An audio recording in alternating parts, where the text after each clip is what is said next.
Gaya hedon istri polisi pangkat Bribka versus gaya sederhana istri jenderal bintang 4. Membentak anak magang ketimbang ketua umum Bayangkari yang sederhana.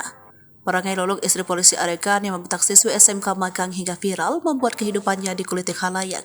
Tak cuma itu, kehidupannya pun turut dibanding-bandingkan dengan istri Kapolri Jenderal Listio Sigit Prabowo. Sebagai sesama Bayangkari, gaya hidup Luluk Sofiatul Tjanda, istri Bribda Nuril Huda, beda jauh dengan istri Kapolri.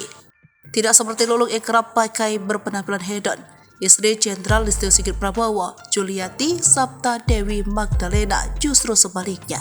Wanita yang akrab disapa Diana Listio itu memilih pakaian elegan dan tidak mengenakan aksesoris berlebihan di depan umum.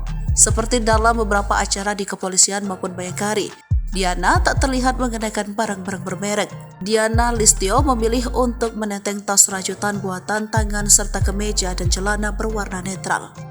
Penampilan istri jenderal itu berbanding terbalik dengan gaya hidup Luluk. Istri dari Bribka Nuril Huda itu malah kerap memamerkan kehidupan glamor dan bermewah-mewahan. Sembari bergaya khas selebgram media sosial, Luluk pun memamerkan tas bermerek.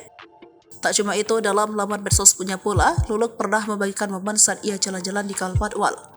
Tak seperti Luluk yang hedon dan pamer kemewahan, istri Jenderal Listio Sigit Prabowo, Diana Listio, justru sebaliknya. Seperti yang terlihat dalam unggahan akun Mabes Polri News di tanggal 23 Agustus, tampak Ibu Diana tampil sederhana dengan kemeja putih dan celana hitamnya. Sama sekali tak menenteng tas bermerek dan perhiasan berlebihan, ia hanya mengenakan anting mutiara. Karena demikian, kecantikan dan keramahan terpancar jelas di wajah Ketua Umum Bayangkari itu. Penampilan sederhana namun elegan dari Diana Listio belakangan ramai dipuji khalayak ramai. Selain sederhana, Diana juga dikenal berjiwa sosial tinggi. Diana gemar mengasuh anak yatim hingga kerap membiayai pendidikan mereka. Hal itu diungkap Jenderal Listio Sigit beberapa waktu lalu. Hingga kini ada beberapa anak asuh yang disekolahkan Diana hingga SD dan bangku perkuliahan.